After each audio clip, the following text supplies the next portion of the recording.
Hitler adalah sosok diktator yang sangat membenci kaum Yahudi dan juga kaum komunis. Karenanya, pada Perang Dunia Kedua, Hitler sangat berambisi untuk merebut kota Leningrad. Leningrad bukan hanya sekedar kota biasa, tetapi ini adalah simbol utama revolusi Bolshevik yang melahirkan Uni Soviet dan juga ideologi komunisme.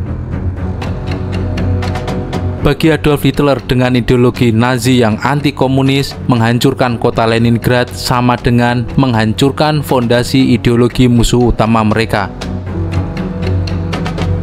Merebut kota ini akan menjadi kemenangan simbolis yang sangat besar dan akan menjatuhkan moral seluruh rakyat Soviet. Lalu, apa sebabnya Hitler yang sangat membenci kaum komunis dan tentu saja juga kaum Yahudi? Simak konten ini sampai tuntas. Sebelum lanjut, untuk kalian yang ingin tahu kisah sejarah Leningrad yang sangat lengkap, simak konten ini. Di sini dibahas mulai dari alasan ideologis, strategi, jalannya pengepungan, hingga kemudian bebasnya Leningrad dari pengepungan. Linknya ada di deskripsi. Sebenarnya, kebencian Hitler dan juga Jerman ke kaum komunis ini tidak datang begitu saja. Ada sejarah panjang yang menyebabkan semua kebencian ini, dan ini yang akan kita bahas di sini. Sesaat sebelum Perang Dunia Pertama berakhir, pada tahun 1918, Jerman jelas tidak bisa memenangkan perang. Pasukan di front barat mundur, moral tentara runtuh, dan banyak yang menolak untuk bertempur. Ekonomi kacau balau, inflasi tinggi, suplai makanan minim, dan Perang Dunia Pertama juga sudah memakan jutaan korban penduduk sipil. Rakyat menderita kelaparan akibat blokade sekutu. Rakyat sangat marah kepada Kaisar William II dan elit militer seperti Ludendorff dan Hindenburg yang dianggap gagal memenangkan perang. Dalam keadaan putus asa seperti itu, kaum buruh dan tentara Jerman terinspirasi oleh revolusi Bolshevik yang terjadi di Rusia setahun sebelumnya, tepatnya di tahun 1917. Ide tentang Soviet atau Dewan Buruh dan Tentara mulai menyebar secara masif di Jerman.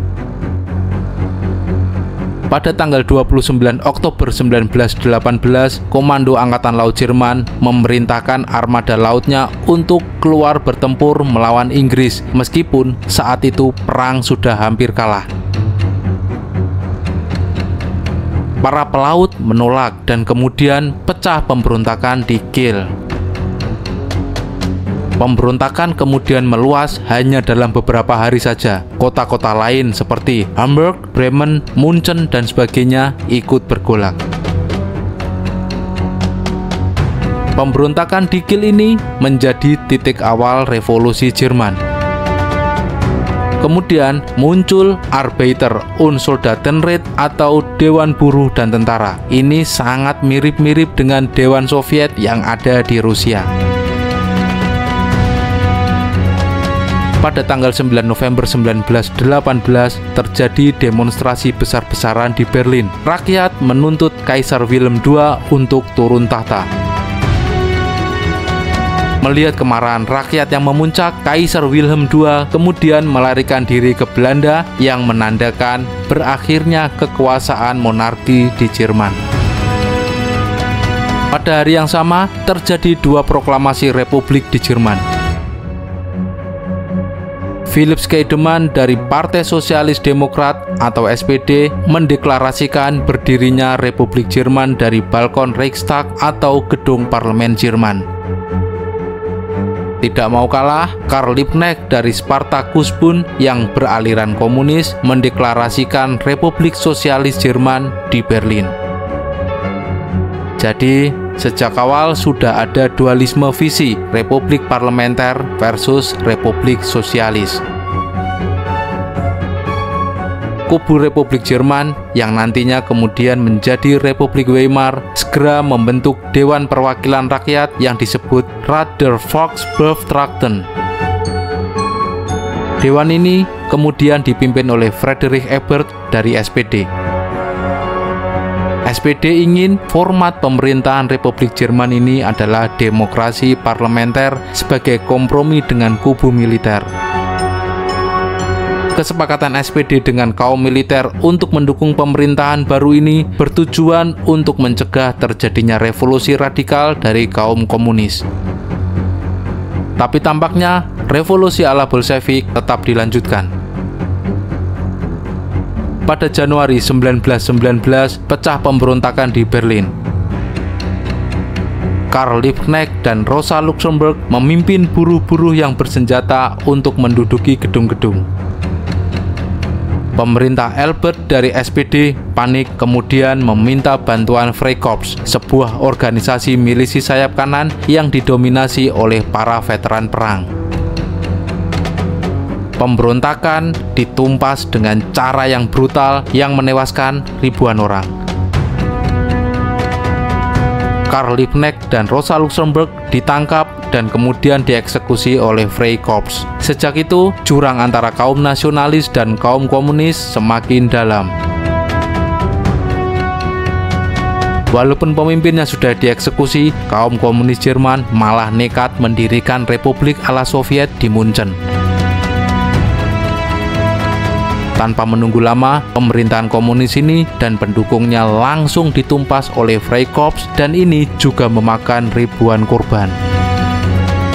Dalam keadaan yang sangat kacau ini, Republik Jerman berhasil menyelenggarakan pemilu. SPD menang dan sidang parlemen digelar di kota Weimar dikarenakan kondisi Berlin yang sangat kacau.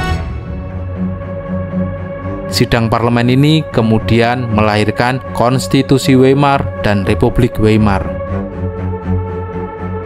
Gara-gara revolusi kaum komunis ini, kaum nasionalis dan borjuis sangat trauma. Mereka menuduh revolusi komunis ini sebagai tikaman dari belakang atau Doktorslegende yang menyebabkan Jerman kalah dalam Perang Dunia Pertama. Kaum komunis kemudian dicap sebagai pengkhianat bangsa. Walaupun begitu, kaum komunis belum berhenti dan masih melakukan pemberontakan setelah Perang Dunia Pertama berakhir. Pada tahun 1920, buruh-buruh berideologi komunis di Ruhr mengangkat senjata melawan pemerintah.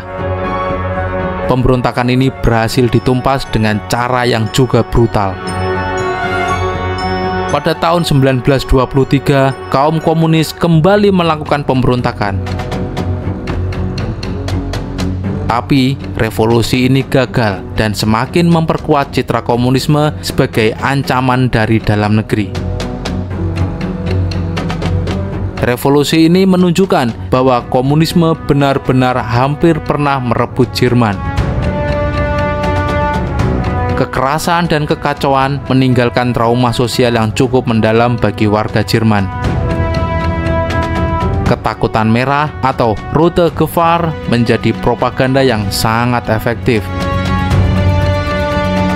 Pemilik industri, perbankan, dan sebagainya menjadi sangat anti-komunis karena takut kehilangan harta dan bisnis mereka.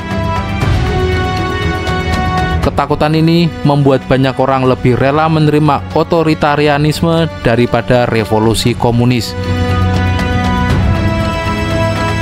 Partai Nazi kemudian mengeksploitasi trauma ini dengan propaganda yang menggambarkan periode 1918 hingga 1919 sebagai ancaman Bolshevisme Yahudi. Partai Nazi menawarkan diri sebagai benteng anti-komunis.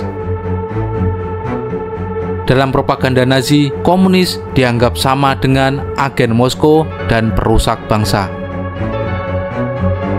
Komunis juga sama rendahnya dengan Yahudi. Setiap kerusuhan buruh atau aksi mogok selalu dikaitkan dengan konspirasi komunis untuk menaklukkan Jerman dari dalam. Dengan latar pengalaman sejarah ini, anti-komunisme bukan hanya ideologis, tetapi juga emosional dan historis bagi masyarakat Jerman.